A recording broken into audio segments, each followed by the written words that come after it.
Alright, today's video is changing the thermostat on a KA24D or KA24E engine.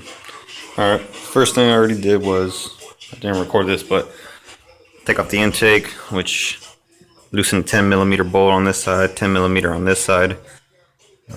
There's an extra hose in here, don't worry about that, I was just cleaning off the throttle body. So it's 10 on one side, and then on this side is going to be a 10 on the other, and these two hoses, this one and this guy right here. And that takes out the intake. Then you take off the 10mm bolts that hold the fan in, and then you'll be right here. Next is going to be to drain the coolant.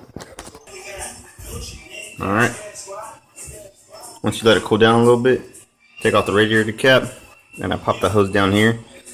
People who know these engines know it's not supposed to be that connector right there going up to the thermostat. It's supposed to be all one piece, but whoever put this radiator in, which is not the right radiator for this car, had to do this. They threw the stop nozzle is supposed to be over here, and it's supposed to be a one piece to the what's it called, to like the return line, and down there, which is on the right side, but that's supposed to go up all one piece to the thermostat. So anyways, extra connections or whatever everywhere, two more than what they're supposed to be. Anyways, I got the bottom one because this bottom one hose goes straight to the thermostat. Let's see if I can get you in there. I disconnected it. Go down here, the thermostat. Alright, so now that I drained it, I'm going to take off the hose and the thermostat housing. Alright, so what I'm doing here is a little bit extra now that I got everything apart. I haven't took off the housing like I said, but I took off the bottom hose that connects there, and this coolant was pretty brown, so I'm going to just throw water. I got it like in a gallon. Just going to go throw water through this. See if I can clean out any other gunk. Kind of see it down there. See how brown it is.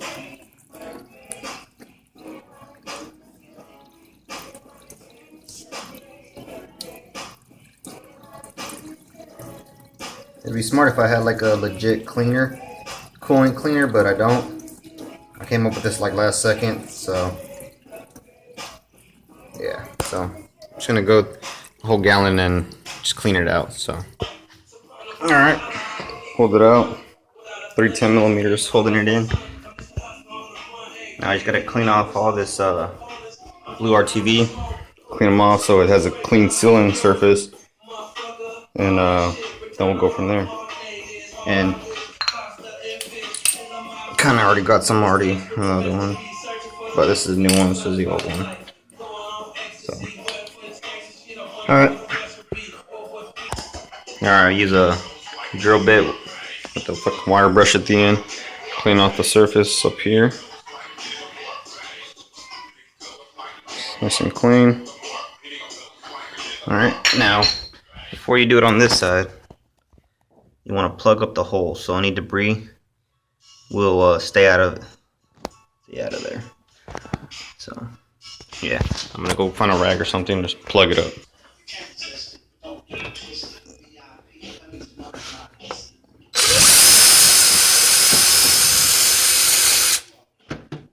Can't do it one-handed, but you got the idea. Alright, and if you've never done thermostat, I'm just gonna kind of show you how it sits. See that little lip? See that little lip right there? It's gonna sit in it like that.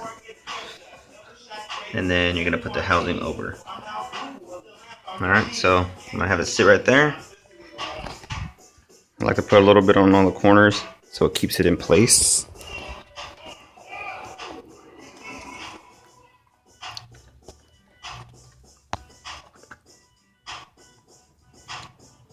Now that RTV is going to kind of hold it, I got it a little bit everywhere. Anyways, our TV is gonna hold it. It's gonna dry. It'll be fine. Now I don't have to worry about it so much when I put the housing on. Now I'm gonna put it on the housing and place it over there, or place the bolts in. So, all right, I'll place it. Now I'm gonna place it over and put the bolts in. Just like that, it's in. Go ahead and wipe off the excess. And there's a procedure. It says right here. It says like, put it allow. What is it? Finger tighten, squeeze around flange, wait an hour, then tighten the torque specs, and then allow 24 hours before you put fluids and shit. Ain't nobody got time for that, so I'm just gonna wipe it off the excess, torque it, and start filling. Oh, I'll show you. Alright, now with the whole housing torqued, before I put the hose on, I kind of want to fill up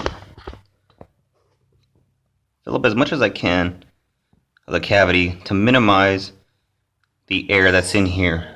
I'm not gonna be able to top it off, of course, because it's gonna just spill. But I'm gonna try to fill in as much as I can before it starts spilling to minimize how much air is in here. So when I started to bleed the air out, I'm not gonna bleed that much out, so to speak. So yeah, I'm gonna fill up as much as I can. Alright, as you can see, at least I got some.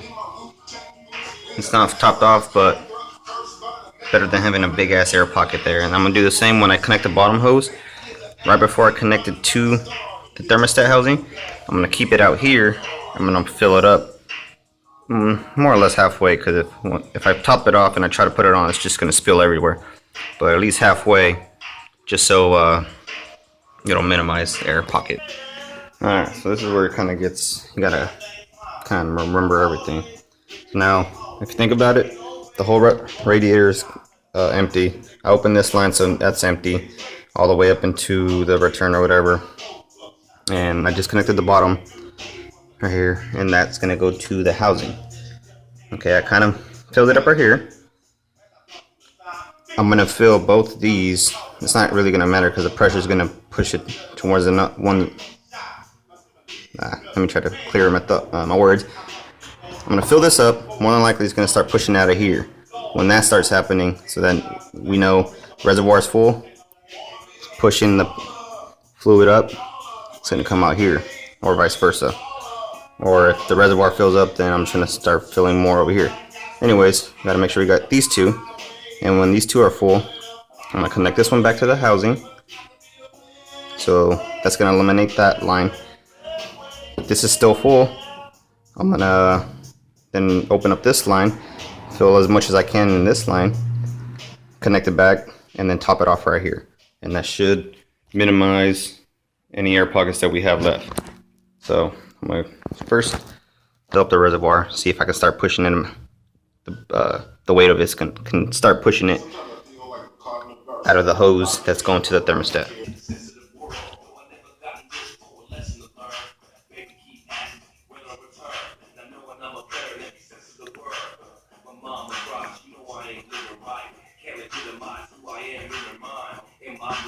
Alright, there you go. Just by filling it up from the reservoir filled up, and then the weight of it on itself is pushing it out of that bottom hose. The pressure of it is pushing it to the bottom hose and all the way up into this right here. So now we know, put this down. Now we know from at least the bottom part of this hose, but the reservoir or radiator is full all the way to here. And the only little air pocket is going to be is what's left up top of here to the thermostat, and then the rest of the engine, of course, but that'll bleed itself out when it starts. So now I'm going to connect this hose back to the housing, and we'll call that done, and then I'll tell you what's next. Oh yeah, essentially you don't have to do it like I did with it disconnected or whatever, because it's going to do the same thing when it is connected, but just so you could see what's going on with everything is connected. It's still pushing fluid up. So, and before I start putting everything back together to bleed it, just make sure you tie in your torque on this is good. Every hose connection is tight. Last thing you want is a loose hose connection when you're running the engine. So, alright, I topped it off. So that's what I'm gonna do. I'm gonna make sure everything's tight before I start putting everything back together. Then you put your fan back on with a 410 millimeters. And then intake back on. Here's the new intake. Because if you can see, let's see. See how this one's all chewed up? That's because, like I said, whoever put that radiator in, it's not the right one. So I'm waiting to get a new one, and then I can put the stock intake back. So, alright, so now I got the intake on. Last thing to do is start it up. You're gonna see bubbles coming up or whatever.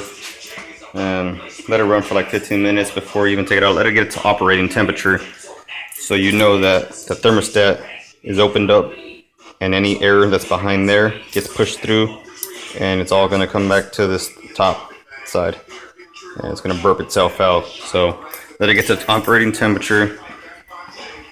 Let it run for like 10-15 minutes, and once that happens, then go ahead and let it cool off for a little bit. Don't open it up until it cools off. Open it up, see where you're at with the fluid level, and top it off. And there you go. You don't have to follow it to my procedure. If you don't feel safe, go look at another YouTube video. I don't care. I'm just showing what I'm doing on mine. Thank you.